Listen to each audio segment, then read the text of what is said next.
Well, given that next week is Halloween, we thought we would do our traditional Halloween episode. Previous topics have included ghosts. I think one year we did horror, and another year we did witches. We've probably done did we do zombies one year, maybe? Anyway. Yeah, I think so. We're never going to run out of topics, but this Halloween, we thought we would talk about Jung and the paranormal. It turns out that Jung's family was, that the paranormal was very normal for Jung's family, especially on his mother's side. And this really influenced him. It influenced his decision to go into psychiatry. It influenced his thinking. So we're going to talk just a little bit about parapsychology and paranormal phenomena, and especially how it relates to Jung and the development of his thinking. And before we jump into that, I also wanted to ask people to take a look at our Patreon profile. If you go to our website, thisjungianlife.com, and click on the top under the podcast, you can become our patron. Being a patron is really important. It helps us keep the lights on.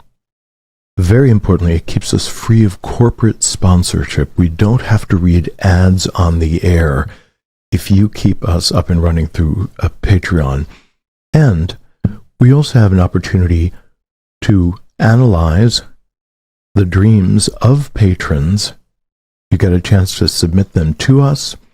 And for instance, when we're done here, we're going to do a special dream analysis for someone who sent us a very spooky and slightly ghoulish Halloween dream.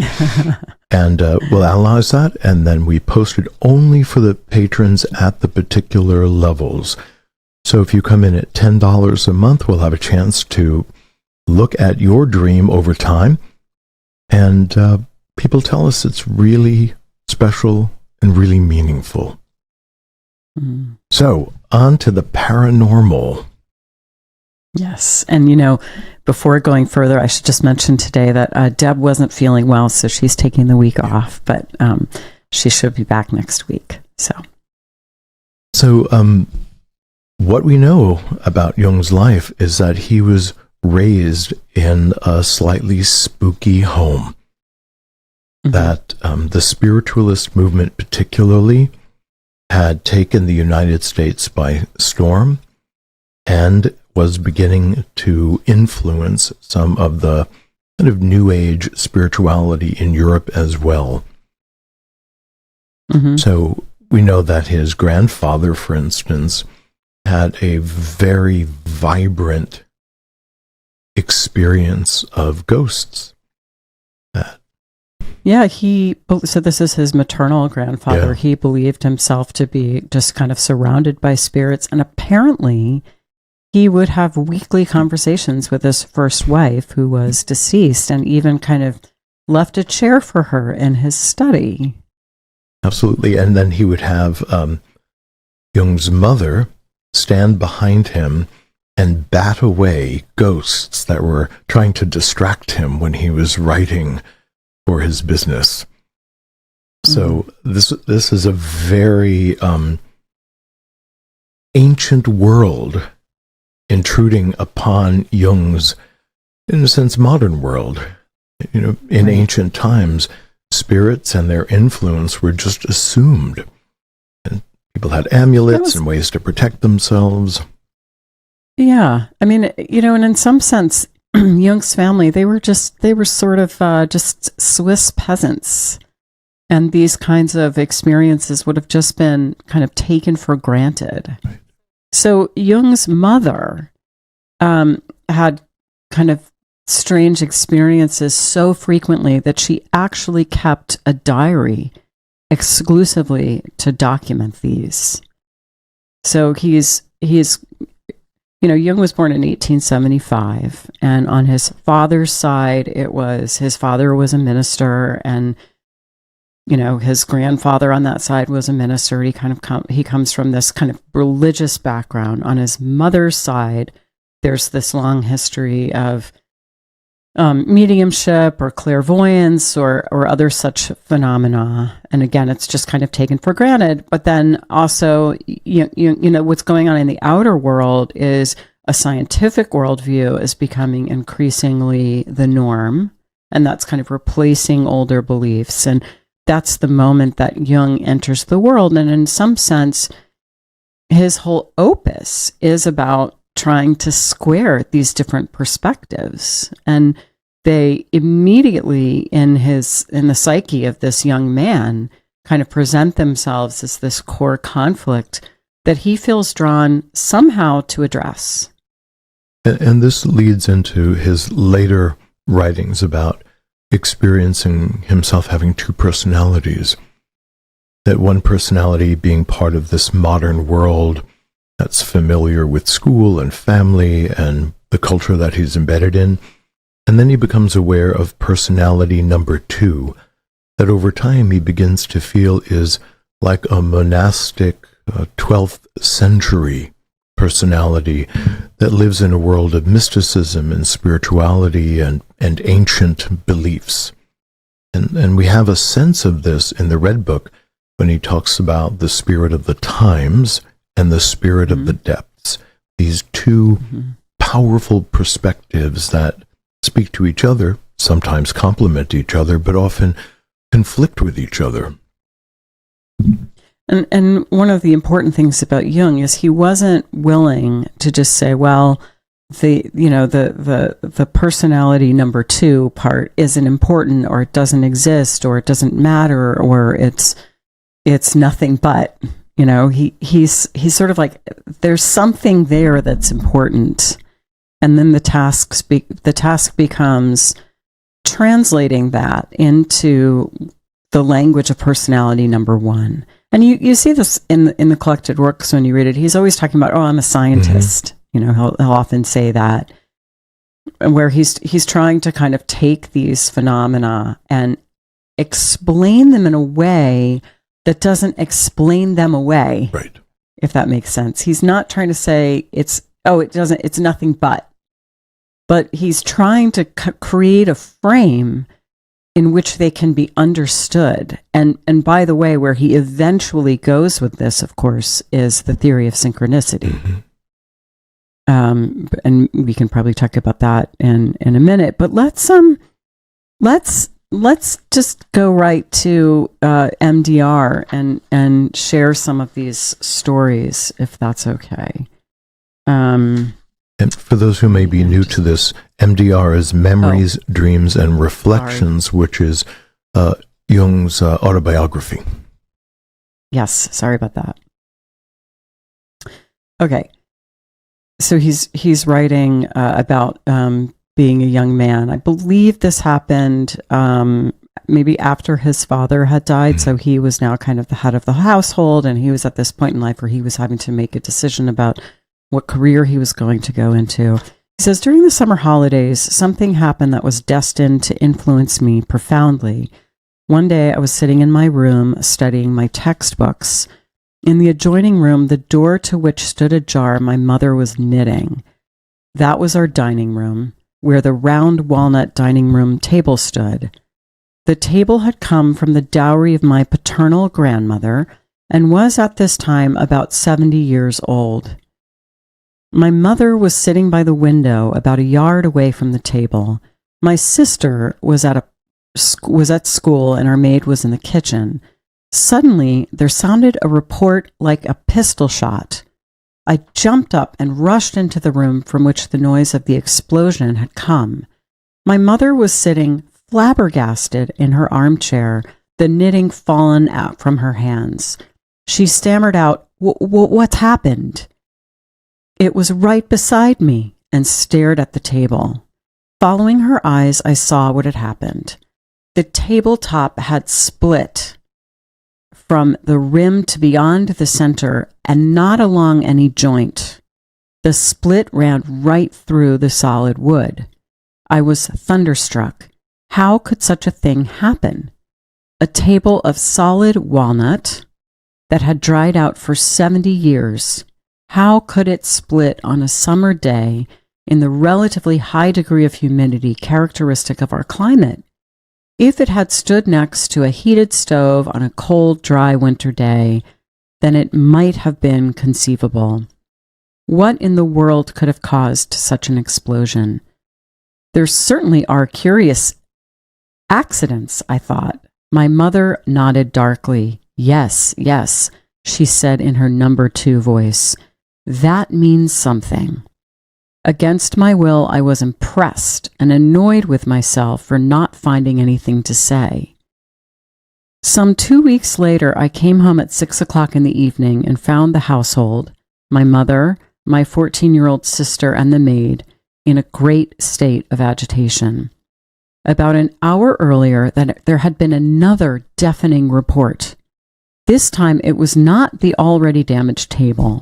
The noise had come from the direction of the sideboard, a heavy piece of furniture dating from the early 19th century.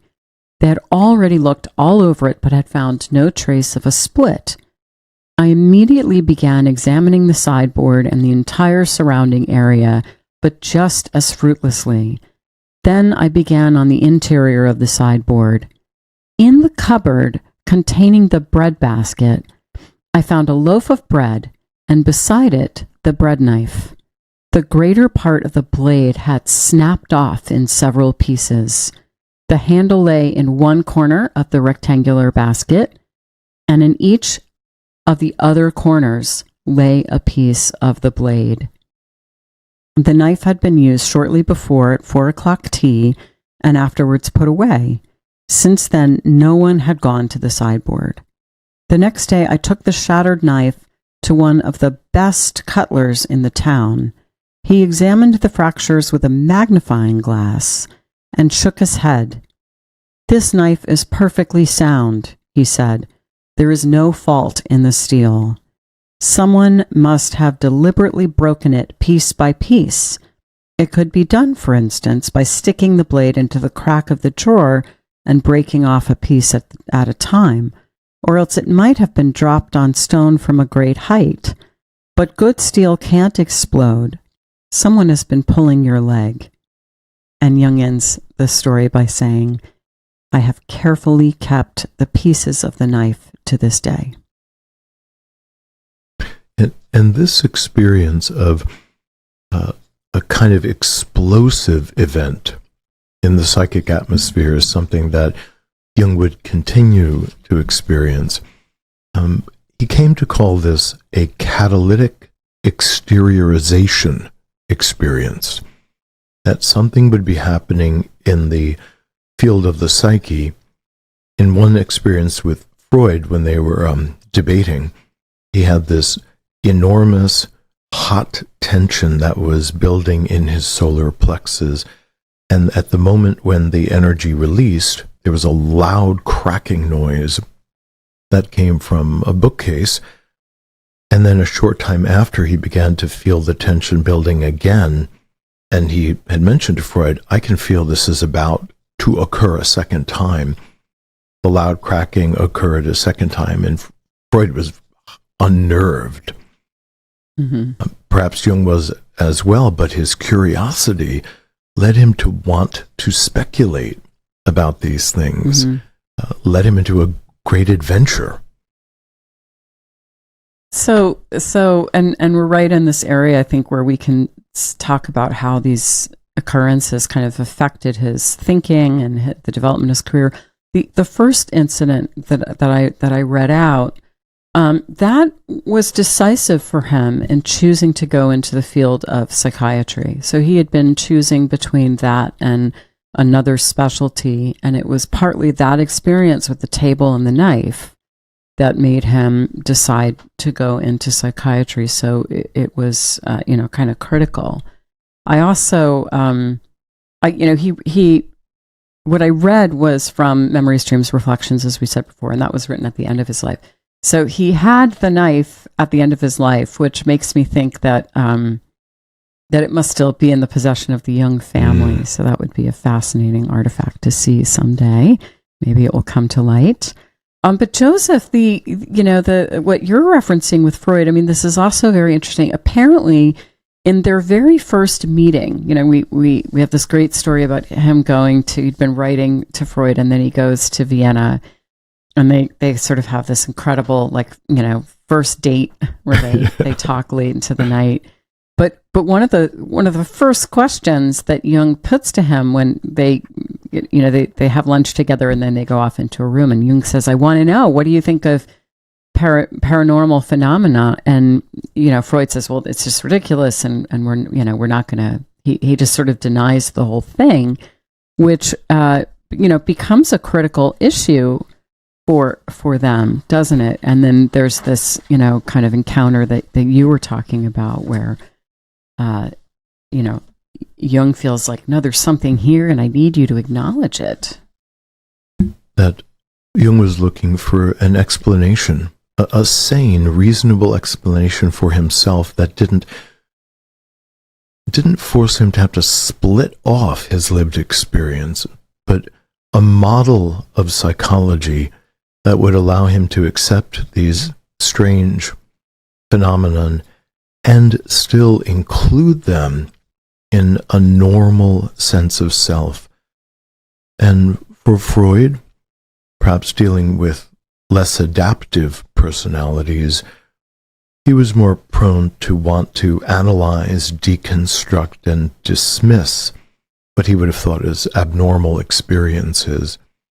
I mean, Jung undoubtedly was interested in the reality principle in as much as he wanted people to be adaptive, but he once famously said that the difference between somebody who is, forgive the language, but crazy, and someone who's sane is that the person who's sane knows when to not disclose their strange experiences.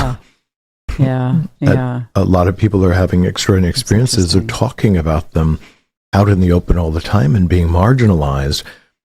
And Jung felt, if you had just a little more adaptive persona, you'd actually navigate the outer world with a little more savvy without having to totally deconstruct this magical, mystical dimension of the personality.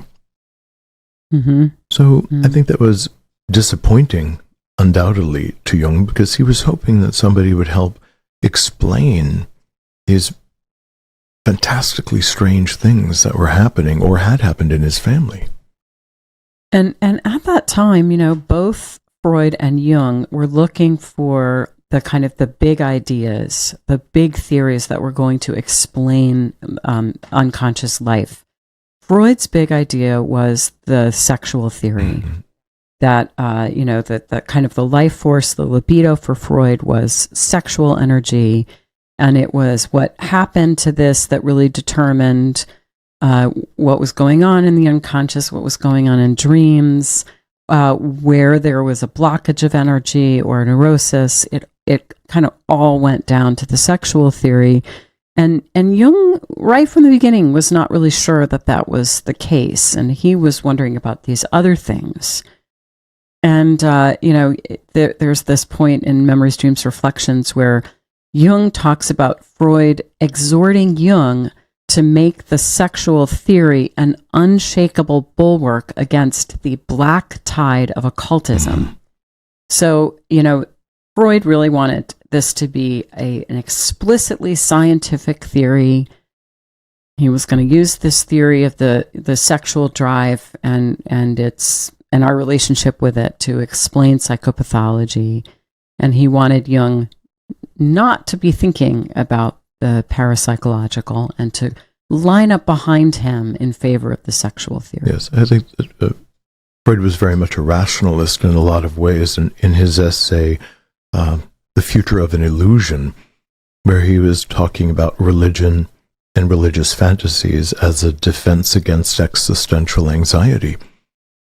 So he really felt that facing concrete sensate reality and the concrete objects and responsibilities around us, that constituted healing and wholeness, and anything that seemed to move people away from those very concrete relationships was highly suspicious and had to be kind of analyzed away. Well, for Freud also, that his sense of the non-conscious dimension of human personality was also difficult for Jung to understand. For instance, Jung thought that the ego was the point of consciousness, that it was consciousness itself. But Freud would talk about how the ego would act against its own purposes and not know that it had done it. So the ego defenses, let's say like denial, were in a certain way a choice that the ego was making and then forgetting. Like the right hand wouldn't know what the left hand could do. And Jung said, well, that doesn't really make sense to me, that there has to be a truly unconscious dimension to the personality that has its own personality and its own dimensions. And that also was very different between Freud and Jung, that there was something, Jung was okay with the uncanny, where Freud seemed to be comforted by believing everything was really knowable, and mysteries were just unsolved erotic conflicts, which of course sometimes was true, but wasn't always true. Yeah, Jung at some point has this great phrase that I've already kind of alluded to today. He said, why is it when you try to explain something, people think you're trying to explain it away?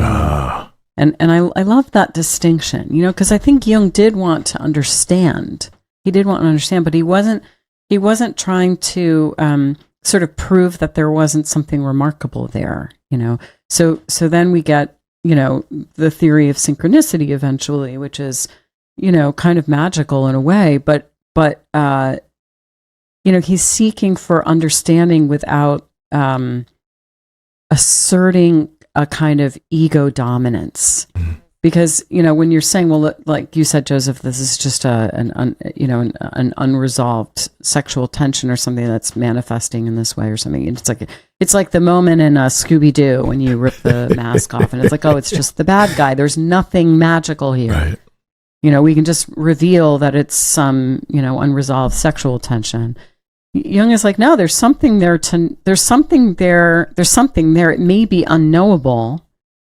But there's something there. So it's this fundamental, and I think this is what you were getting at. It's this fundamental, I want to say like sort of belief in the autonomy of the objective psyche. Right. You know, because for Jung, that's where it went to. And there was this tremendous respect for the unconscious.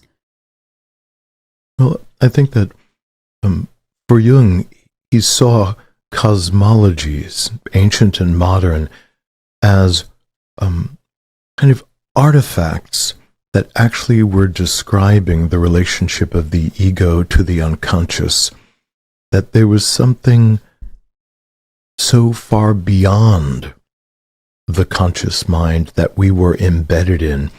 He felt very sure that the ancient cultures and religions intuited this relationship and found ways to describe it imagistically. But coming back to what you had said about understanding something rather than reducing it or explaining it away, another way I would think about it is that Jung was interested in being contactful, that he wanted to find a way to contact as much of these mysterious dynamics inside himself, and he understood that the image-making function of the human psyche would create a bridge between his waking mind and whatever this strange and interesting inner world was. And he surmised that, and this was based on many ancient philosophies as well, is that the image that presents to the human psyche has a greater reality, which he called the archetypal world, but a greater mysterious reality that was, in a sense, kind of spiraled backwards from the image. But all we could tolerate, perhaps, or understand is the apparition that those forces present to us in order to interact. Which also suggests, and this is more, I was going to say this is more me than Jung, but now that we have the Red Book, maybe we're on the same page. that these transpersonal forces or non-personal forces have an interest in us, even as we have an interest in them. And the collected works, I think he really kept away from that, writing for his fellow clinicians, not wanting to seem too spooky. But then when we have access now to his more private writings, he really had a much more lively experience with these inner worlds. I'm listening to what you say, Joseph, and I'm thinking about how this has to do sort of with Jung's whole worldview. I like what you're saying about like seeking contact, because if you think about it, what we've been talking about the difference between explaining and explaining away, and how Jung felt about this versus how Freud felt about this, it's a little akin to how they both understood dreams. Oh, okay. Because, Freud, to a certain extent, did feel like the dream was like the moment in Scooby-Doo where you were up the mouse clock. It's like, oh, I've got the code. Now I'm going to tell you what the dream means, and that it's sort of like it can be pinned down. It can be kind of dissected by consciousness, that consciousness can prevail over the dream censor who's trying to hide the meaning, and we can sort of be smarter than the unconscious, as it were. Whereas Jung sort of felt like, no, wait a minute, this intelligence that is present in dreams is not being sneaky, and actually, to follow up on your point, kind of has an interest in us and wants to communicate something, and we can approach it with a kind of reverence and maybe engage with it, and maybe there's something to learn there, but it can never be fully known or fully pinned down. And that where this goes, the further place that this goes, of course, is meaning. I mean, if you're in a world where anything that's a little bit spooky or mysterious just needs to be explained better, then you're really living a kind of sawdust existence where there is no meaning beyond what you see on the surface. Or if there is, it just requires a code break. Exactly. And then you're going to be able to know it in its entirety. Whereas, Jung said, no, there's this realm of mystery that is essentially unknowable, but we can have a relationship with it. And of course, in the first instance, if we live that life too much, we can really feel like there's no superordinate meaning. There's nothing transpersonal. There's nothing we can't know fully or explain. Whereas in Jung's scenario, we can have a relationship with that which is larger than ego, and then suddenly we're living in a meaningful world. And so we could sum the differentiation up between the two as Jung was interested in the encounter, and Freud seemed to be interested in deciphering. Yeah. And when I think about the spirit of the encountering, that brings me again very much back to Jung's upbringing. That, again, in that spiritualist community, that the medium would move into a highly receptive state, which, when we look back now, is very much like active imagination, dropping into that liminal state, in a state of openness, a kind of beckoning, in that particular cosmology, a beckoning for a spirit of the deceased to come and be in consult, to have an encounter with the medium and perhaps the people in the room.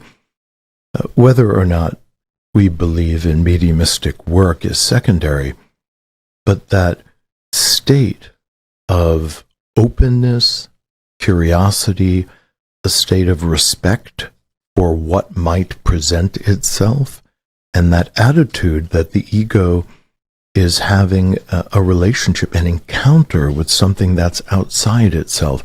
All of those principles that were demonstrated in a way that was very impressive to Jung, I think, continued to prepare him to be able to psychologize that in some ways and be able to instruct other people to go in with a similar spirit.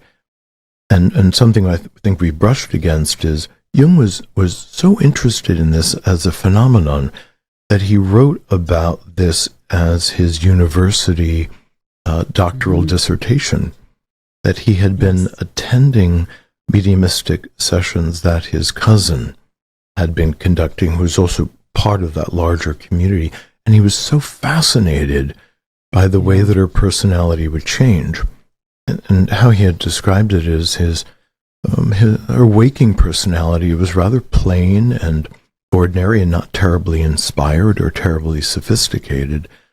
And then when she would relax into this liminal state, this other personality would come forward that was very sophisticated, very urbane.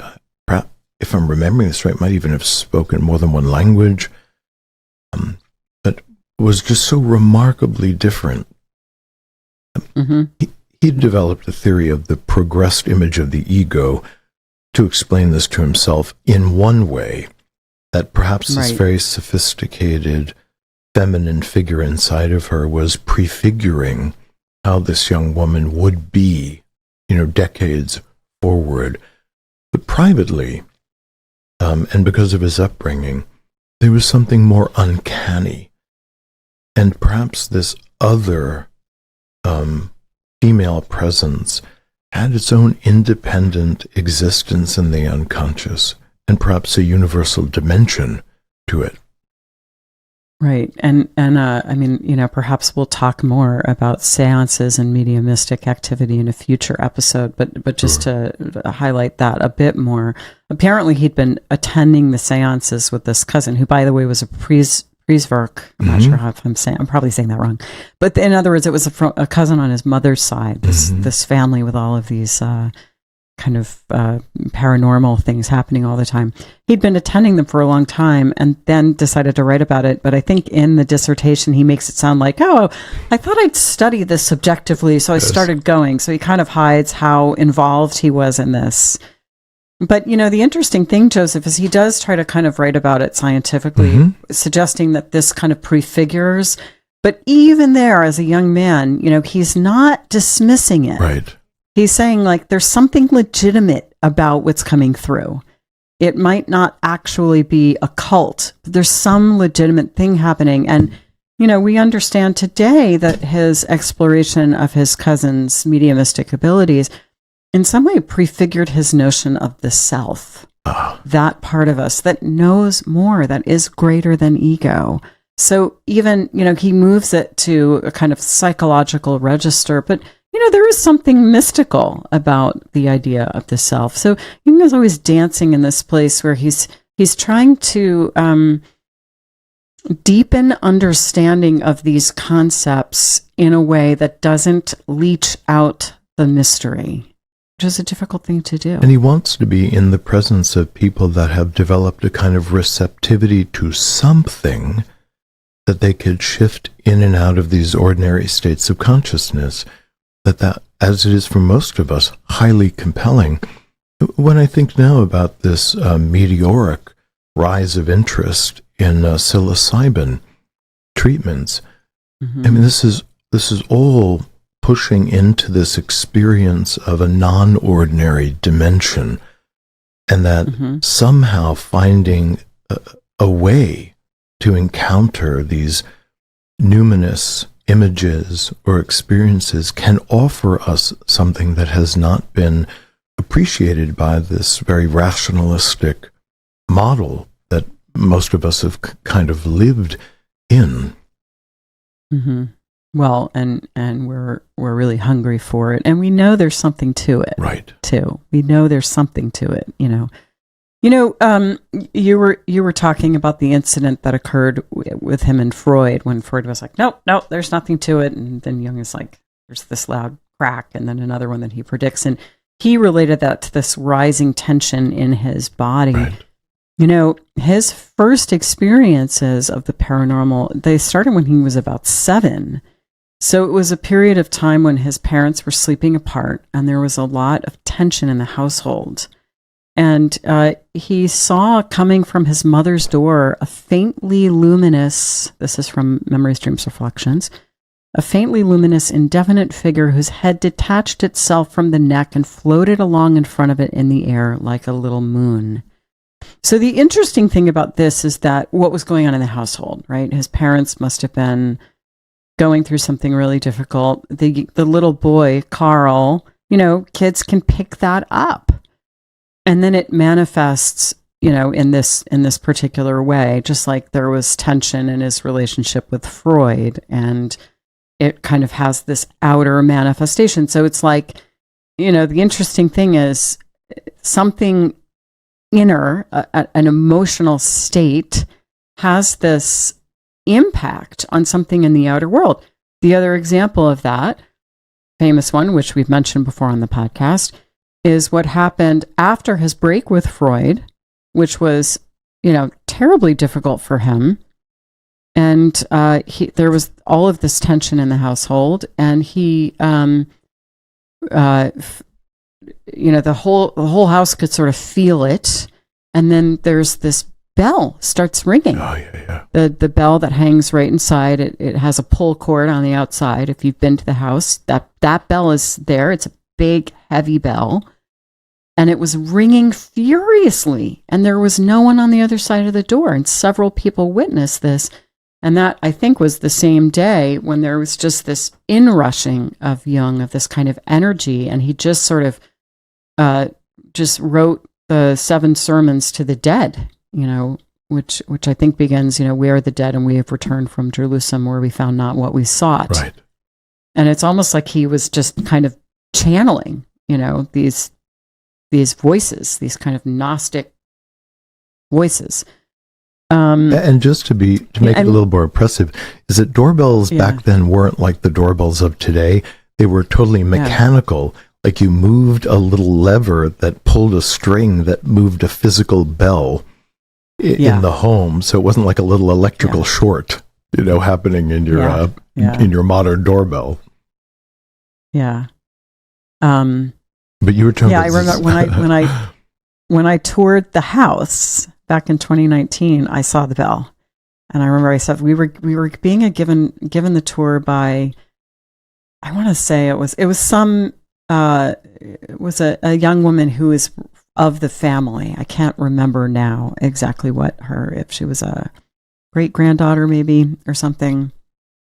Anyway, and I just looked at the bell. I said, "That's the bell." She goes, "Oh, you know the story." I said, "Yes, of course I know the story." I said, "That's quite a bell." It's just imagining that happened. But in any case, the interesting thing is, and this gets a little bit into ghosts, but just to revisit this a bit, poltergeist phenomenon, there are some well-documented cases of poltergeist phenomenon that are not easily explained. Right.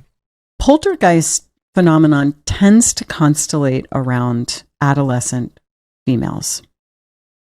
So, and it's been hypothesized that this is because, that can be a tremendously tumultuous time in a young person's house. So there's like a lot of sort of psychological tension in the household. Mm-hmm. So I think I'm trying to pick up this theme that there might be a way that psychological life gets exteriorized or kind of catalyzed in these really remarkable ways. And then I'm going to share a personal story that, again, shared in an earlier version of the podcast, but it's worth sharing. So I must have been about 7 or 8, and I had experiences multiple times where I woke up and I saw a man standing over the bed, and it was a spectral vision. It wasn't like I didn't think there was an intruder. I understood immediately that it was a ghost. It was terrifying. I always stood up, turned on the light, it went away. The last I would always call for my mom. My mom would always say, "Well, next time, why don't you just ask him what he wants?" Because my mom was a Jungian at heart, right? Yes. And I never was brave enough to do that, but I loved that was what she told me to do. Yeah. Right, exactly. Yeah. But the last time that it happened, I was a little bit older. It was a Sunday morning. I had just woken up. The blinds were still drawn, but there was light in the room. I could hear my parents in the next room.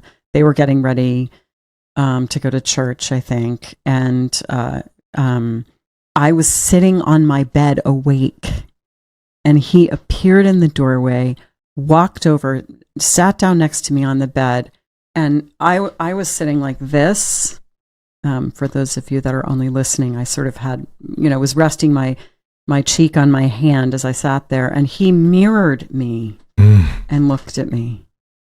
And I thought, am I going to ask him what he wants? Or am I going to run? And I chose the latter.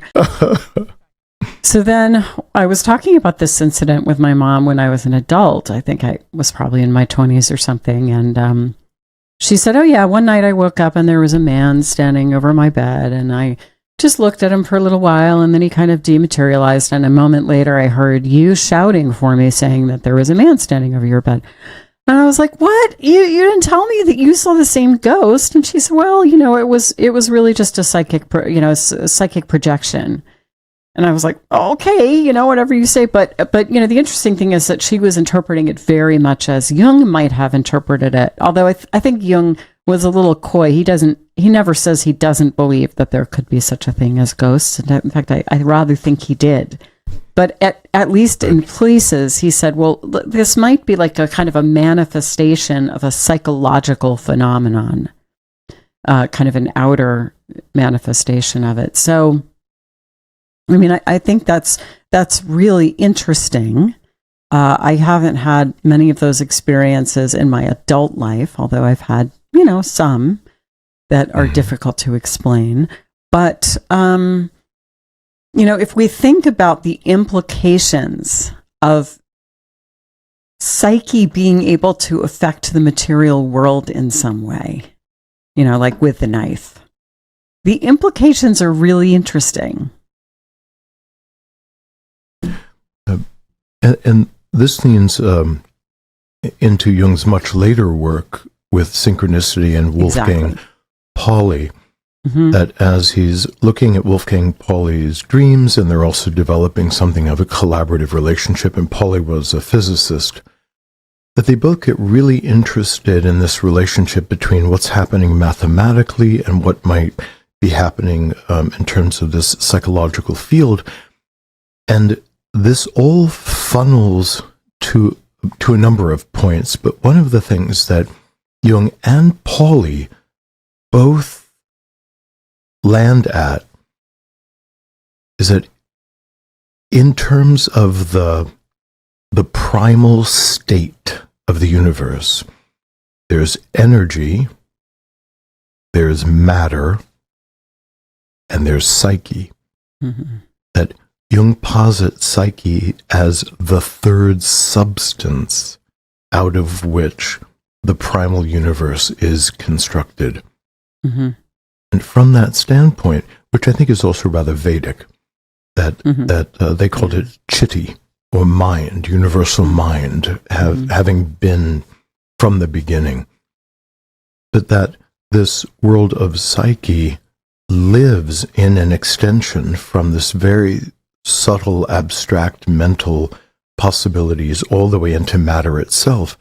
And so when he's writing about UFOs, and he talks about the structural UFOs, the objects which pilots are observing, which, by the way, has been released by the government now. You can actually see these videos that the military has released, that they actually are true objects because psyche extends into the physical world and can affect physical phenomena.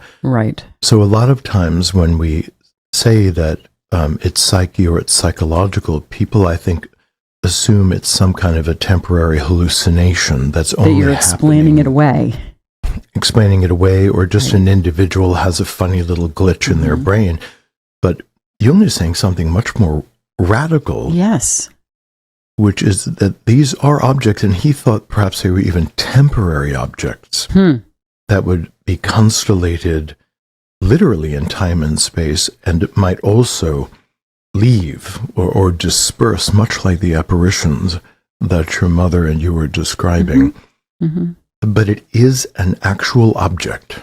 Yeah. Well, and again, it goes to this notion of kind of the objective psyche. that this is, that what happens, in the inner world has its own objective reality and sometimes manifests in the outer world.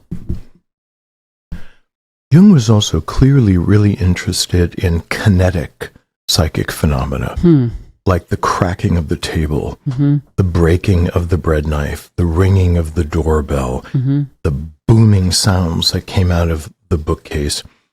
And in my own just adventures in alternative spirituality, the phenomenologic world, to me, is very involved with Kundalini work.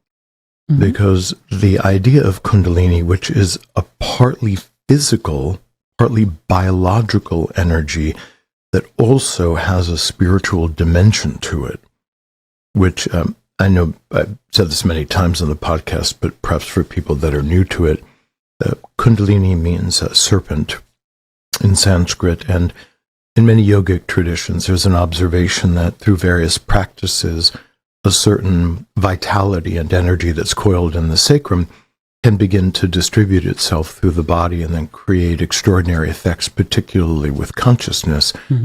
But something that Kundalini practitioners have spoken to is that when those intensities get to a certain pitch, strange physical phenomena can happen in the short term or the long term. So I'd like to tell you a wonderfully spooky story. Okay, great. So this was actually maybe just 5 years ago. It's not that long ago. I was doing a particularly intense cycle of spiritual work. And my spiritual work, which involves Kabbalah, also involves a fair amount of work with Kundalini. So there's a lot of kinetic physical stuff as well as chanting and prayer and lots of other kinds of mysticism, or all will come together in this container. So I've been doing this pretty rigorously, and I was at the end of the day, and I was just moving some objects that I normally set up in my meditation space. And so there was a votive candle that actually had not been lit. So it was not hot or cooling down. And as I leaned over and just touched the tip of the votive candle, it split in two and fell into halves in a way that was just inexplicable. You mean the candle, the wax split into? No, the glass container. Glass. Wow. As I just touched it, split in two perfect halves. That is not something that happens with any regularity, but it reminded me of that just strange and uncanny state that perhaps even the body can get into, where somehow strange things can happen, much like Jung having this fire in his abdomen that predicted this explosive sound. So here's my question for you about that story, which you had not told me before, is, so this happens with Jung in his conversation with Freud. And by the way, that happened the day that Freud kind of declared that Jung was going to be his heir and his successor. So it was a tremendously charged time, and you don't have to sort of spill the beans, in a personal way, but is there a way that you make meaning out of that experience? Like why that happened then? Do you have an understanding of that for yourself? I don't, honestly, because I don't recall it being a particularly emotionally turbulent time. I don't know that I was doing the spiritual work at a greater intensity than I had at other times. And unlike Jung, I didn't have some strange internal state, again, beyond the intensities that I would normally experience doing these kinds of practices. So it was particularly unexpected, particularly strange. I'll take a picture of it. I saved it, of course, and I'll take a picture of it.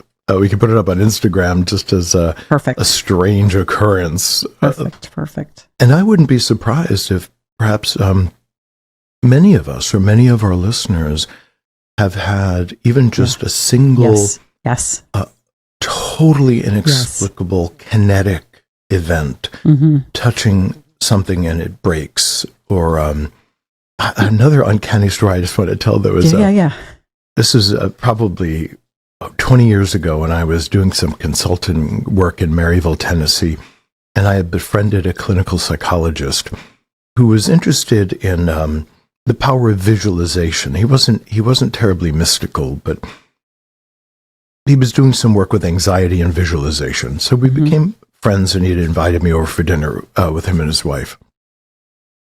And I was talking about my investigations into Kundalini and this and that. And so everybody's left the room, and he kind of leans in and he goes, okay, I'm going to tell you a story that I really would never tell. Right. So my son, who is just in the middle of adolescence, maybe he was 15 years old, he comes in and he's really worried. And he sits down with Richard and he says, Dad, something is going on that's not right. So Richard kind of leans in, and they're alone in the room. And so the boy looks down at this teacup that's on the table, and as he's looking at it, the teacup starts to vibrate and violently rock. And, he looks at Richard and he's like, something is wrong. And Richard, who is just very salty, he just leaned back and he said, the adolescent brain, who knows? And then about 6 months later, this bizarre kinetic phenomena just stopped. The kid was never able to do it again. Huh. But it was one, just as you were saying, that's that interesting. In these rapid, strange hormonal growth periods, neurologic periods, that perhaps the brain, the psyche, many other things can suddenly and temporarily align to produce, as you were saying, poltergeist activity, which generally is kinetic. It's the door slamming, the window rattling, object affecting stuff, not just things appearing and disappearing. Telepathy or something. Right. Yes. So there is something that that's fascinating. We know anecdotally. There was a period in my life where I made a point of asking everyone, have you ever had an inexplicable experience? And I will tell you, if you ask people that, just about everyone, under the right circumstances, will say, well, there was this one time when. And so maybe we'll encourage listeners, if you want to write it into the comments section on this episode, you can share your own. I'm going to make an absolute invitation. Come onto our YouTube channel on this episode and just tell. I would love to have 100 stories of people just telling some crazy thing that happened. Candles, glasses splitting, knives breaking, stuff falling off the shelf that you just can't explain. Right. That would be so exciting if people would jump on that bandwagon. Yeah. So just to talk maybe a little bit about parapsychology, the study of paranormal experience in modern psychology. It's a bit of a fringe discipline. There are a few universities that have parapsychology departments. I think right now most of the activity has kind of shifted to Europe, if I'm not mistaken. But there have been some experiences. The CIA has been interested in remote viewing and that sort of thing. There's not really good evidence for it, or I should say at least maybe that it's controversial. One of the experiments that, at least for a little while, people thought, there's really something here, is known as I think it's called the Ganzfeld experiment or something. You can look that up. It's Ganzfeld, but it involves a receiver being in a kind of light state of sensory deprivation. So your eyes are covered and you're listening to kind of white noise and earphones. And then there's a sender who is looking at images and trying to kind of convey you the images. And then there's like some kind of so then the receiver will say, here's what I saw in my imagination. And then someone will score it and say whether or not it's a hit with what the sender was looking at. So there have been, Ganzfeld experiments that show, it's like statistically small but statistically significant hits And then people have looked at that and said, yeah, there was methodological issues with it. So they don't really stand right now, as I understand it, as sort of like, we can sort of explain it away, if you will. However, I will say that at one point, they've looked at people who do better, who are more likely to have hits, have certain personality traits, all of which I have. And at some point I was talking with my daughter about this, and she was really interested. I forget, she wasn't, I don't know, maybe she was 10 or 11 or something.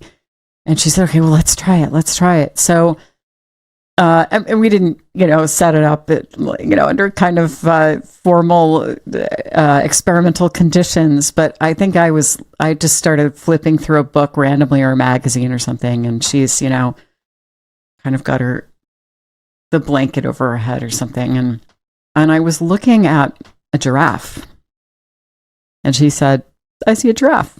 And I was like, whoa.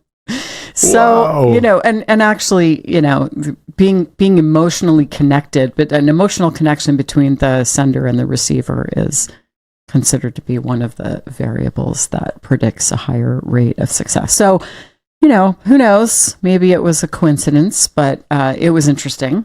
So, definitely gets your attention. Yes. I mean, it is super fun to think about all this. And I personally like leaving a little bit of room for mystery in my worldview. I don't want to turn it all into sawdust or explain it away. And if nothing else, it's fascinating. To me, it's restoring the magical universe. Mm-hmm. That we definitely need to be accommodated to reality, to the limits of reality. Mm-hmm. But we also need to have a feeling that the world around us is magical, mm-hmm. that it has a kind of intelligence, and because of that deserves a kind of respect, that there is an integrity in this secret, soulful dimension of the universe. And when we lose touch with that, as human beings, we start acting very oddly in relationship to the world, to each other, to objects. We can become very dangerous, actually, to each other, to the earth, to the resources. Mm-hmm. Mm-hmm. And if we can restore a feeling that the world, the universe, objects have at least a magical dimension, mm-hmm.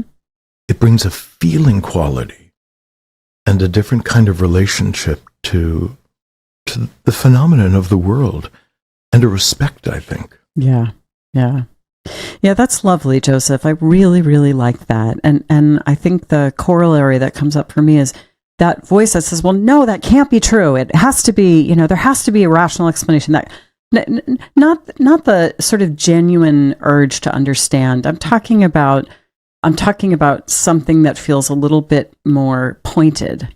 To me, it smells of defense, that we need to defend against the possibility that there's something we don't understand and can't control. And what if we approached that which we don't understand or can't control with a little more curiosity? And if we can get our fear out of the way, maybe even just delight, Yeah, I still don't know that I would ask my visitor sitting across the bed from me what he wanted, but it's aspirational. Well, it's like that moment from the movie Poltergeist. All are welcome. Come into the light. Bringing them all in, But there's something about that welcoming voice. Maybe someday that'll happen. Right. Well, in any case, we wish all of our listeners a wonderfully spooky, magical, weird Halloween. Indeed.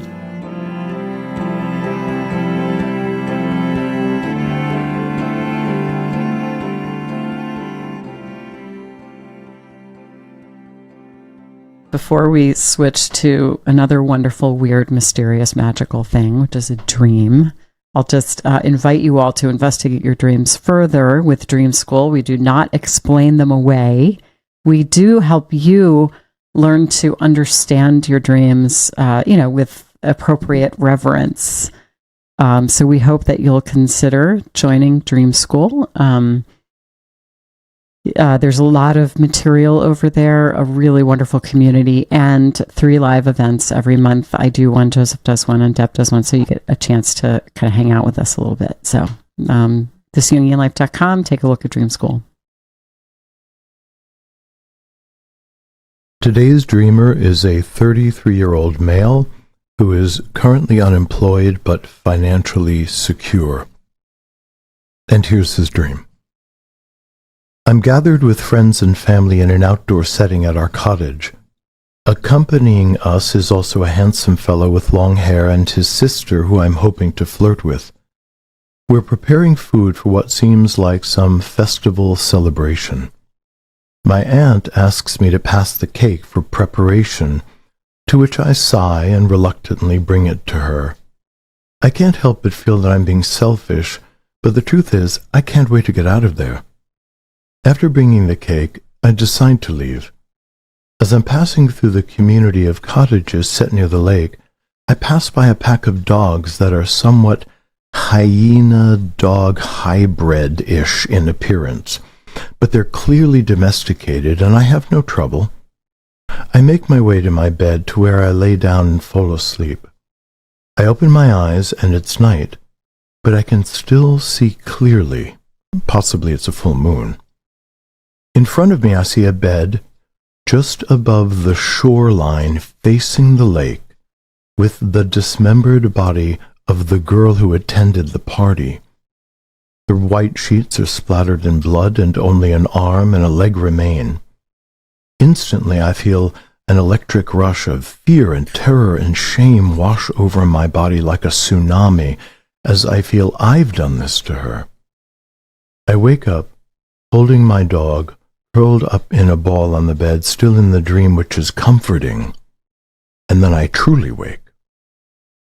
And he notes that 2 years ago in the same month, he had had a similar dream of finding bones dug up at their lake, with all the same motions experienced. And for context, he says, I've been going through an extremely difficult period in life in the last couple of years, and I'm just starting to find meaning again thanks to you guys, Jung, and diligently working towards transformation. He says the feelings in the dream were terror, deep shame, and panic, and he adds that he wonders if this is related to a teenage trauma that he had experienced. Yeah, that happened at the location of this dream, or in a kind of similar place. Yes.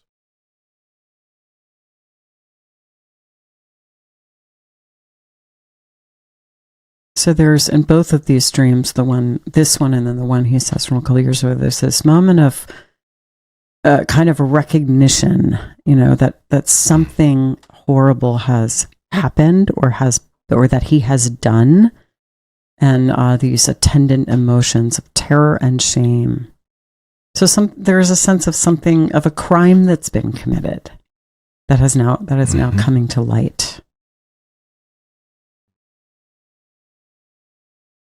Well, I'm just going to pluck out a few elements. So they're gathered with friends and family. So for me, that's the setting which suggests, okay, we're working on the family complex. Mm-hmm.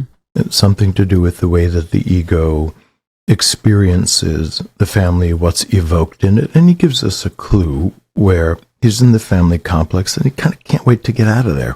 Mm-hmm. There's something just really uncomfortable, as it is for many of us when we're young. We're trying to separate out from the family, or perhaps there's just a lot of unfinished childhood tension. So it's difficult. And the problems begin when he decides to leave, which seems really important to me. Mm-hmm. So he's not going to face something in the family, and he's going to kind of separate out. So once he leaves, or in a sense refuses to be conscious, because that's what it means for the ego to leave a relationship with something. It falls out of consciousness. And he's out in the community, and there is a strange instinctive hybrid, which is this dog hyena pack. So we're now in some kind of an unusual instinctive part of the psyche, which also has intruded because he's still in the neighborhood, right? He's out of the family cottage, but he's still out and about in the periphery. But something to me that seems at least primal and perhaps dangerous, even a pack of wild dogs that had just been domesticated at one point, if they're running around as a pack, that would get your attention. Mm-hmm. Something's on the loose. Mm-hmm.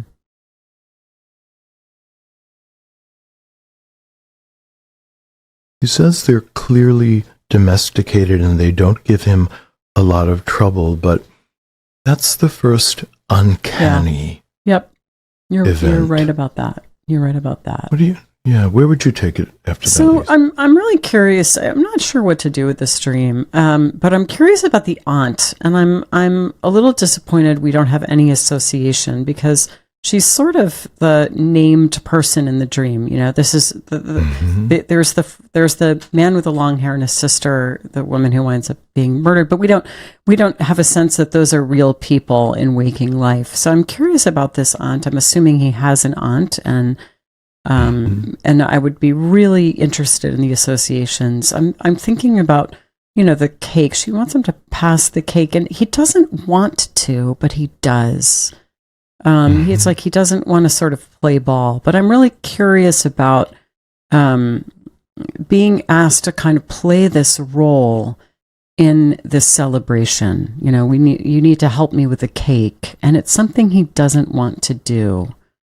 So, I like where you're going with it, that it's kind of an opting out somehow of this family, but exactly how to understand that is a little bit opaque, given that we don't know more. We don't know more about the family. We don't know more about the aunt. I agree with you about the hyena, which are particularly sort of, frightening, dangerous dog. Frightening and dangerous. And they have that sort of, terrible, chilling kind of laugh that they make. And they certainly don't belong, because unless, I don't have any sense that this is a place in the world where hyenas occur naturally. So it's really unusual that they would be showing up. And then he leaves to go to sleep. Right? He lays down and falls asleep, which goes to your point, Joseph, that somehow this is a kind of going unconscious. And then he wakes up and kind of sees the crime. So somehow, if the dream ego is correct that he's done this somehow, and I think we could have an interesting conversation about that point, then it did happen perhaps in between when he left the party, confronted the hyena-like dogs, and waking up. So there is a way that he perhaps was in that hyena-like field, and something really untoward happened. So as you were talking, I was just thinking about the fact that, and this is very abstracting, but he just seems an arm and a leg. There's nothing else of the body, and then there's a fantasy of who this girl may have been, or that it was even a girl. But the only action he took before is, I decide to leave, and then we discover this dismembered feminine. So I'm wondering if the decision to leave has evokes such a catastrophic feeling of shame and panic and fear. The decision to not go along with the family expectations.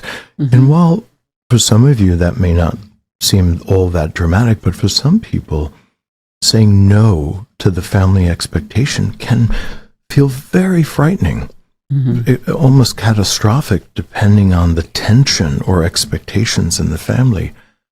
So I'm wondering if the separating out, the saying no to the family expectations has a fragmenting and dismembering effect on the psyche, and that perhaps the instinctive level of the psyche is activating to try to keep him together, to not fragment as he's simply trying to be independent, or that the family itself is perceived as a pack of hyenas.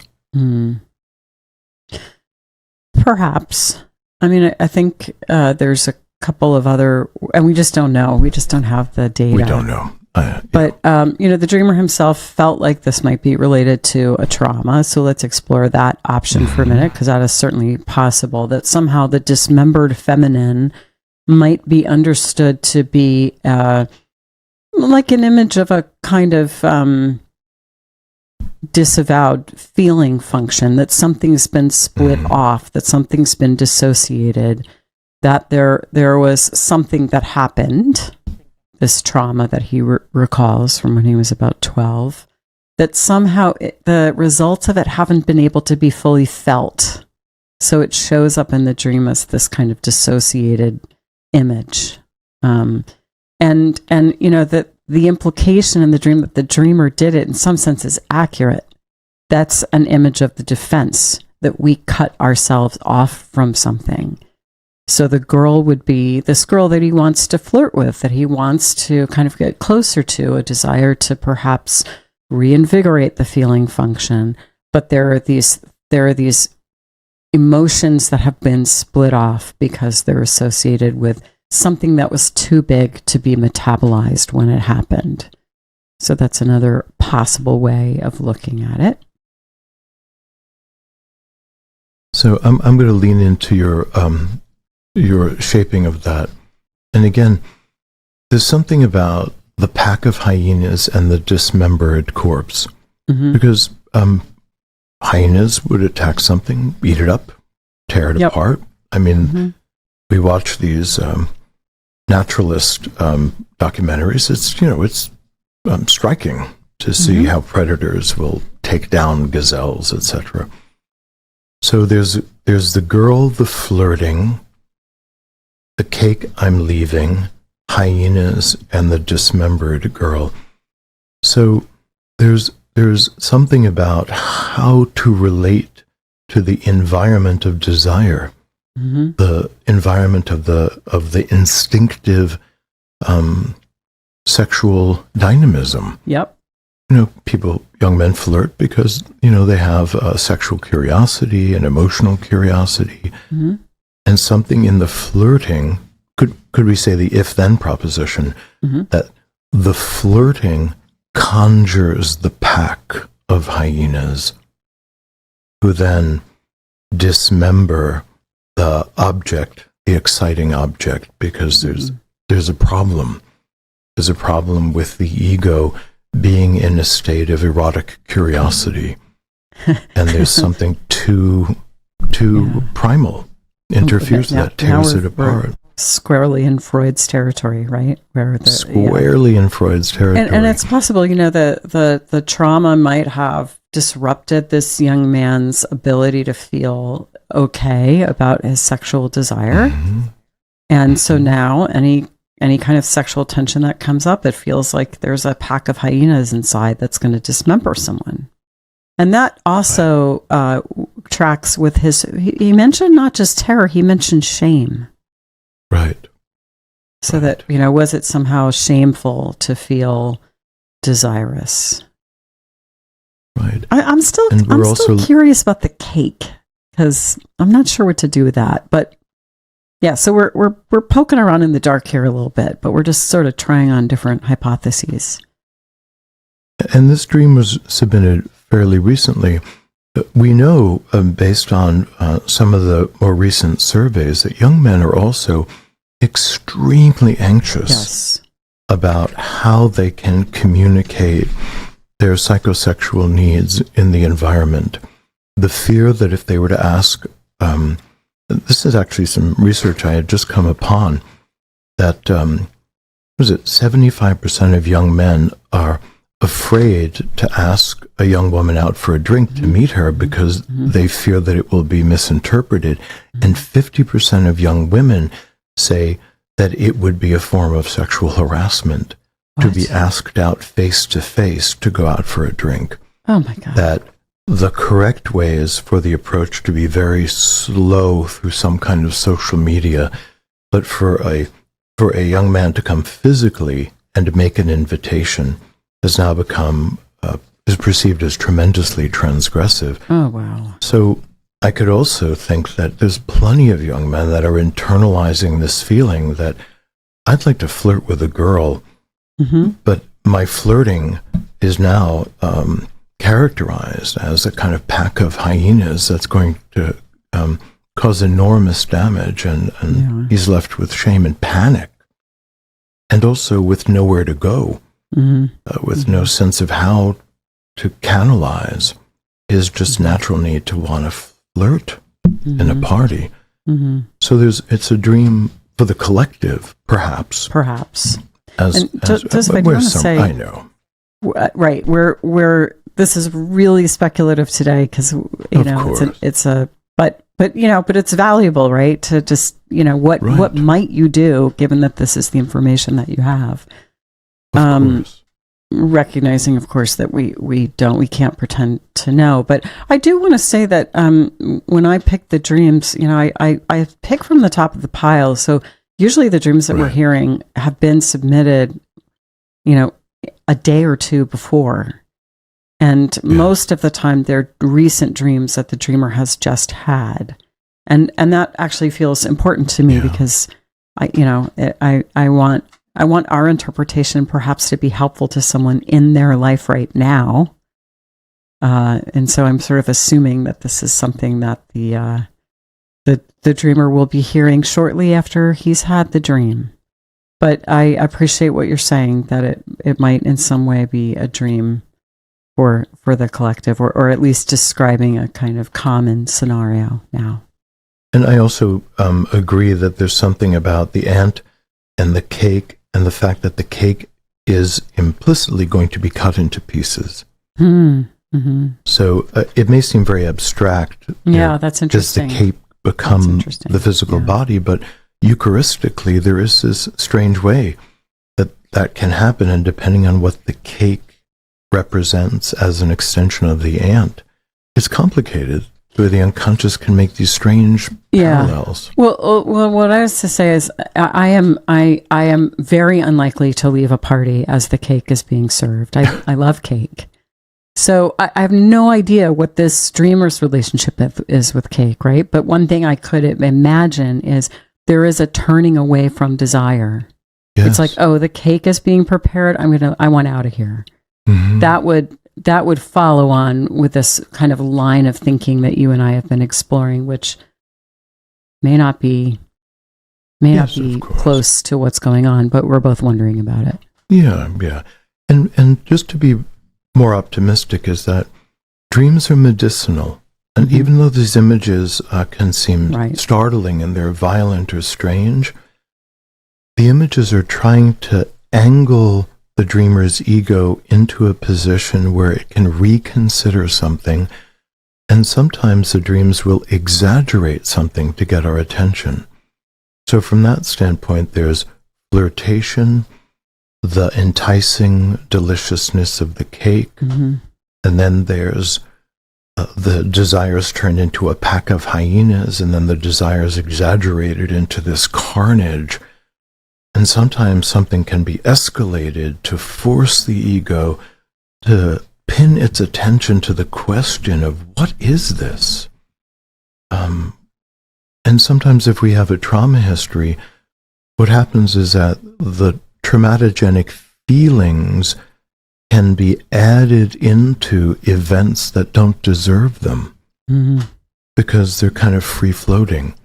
So we're just intending to flirt with someone at a party who you think highly of, become becomes infused with a level of distress, terror, and shame that the actual moment doesn't deserve. And the dream is perhaps trying to help the dreamer understand the way these various forces collide, and perhaps is trying to separate them out, just that beginning of the process of things being different, and maybe not all needing to be piled into the moment of just wanting to flirt, which is harmless. Mm-hmm. You've been listening to This Jungian Life. From our website, thisjungianlife.com, you can follow us on Twitter, like us on Facebook, help us produce future episodes by funding us through Patreon, and submit your dreams for possible interpretation on another episode. We'd like to thank our listener who shared a dream for today's show and hope you'll let us know what topics you'd enjoy hearing more about. Until next time, keep living this Jungian life.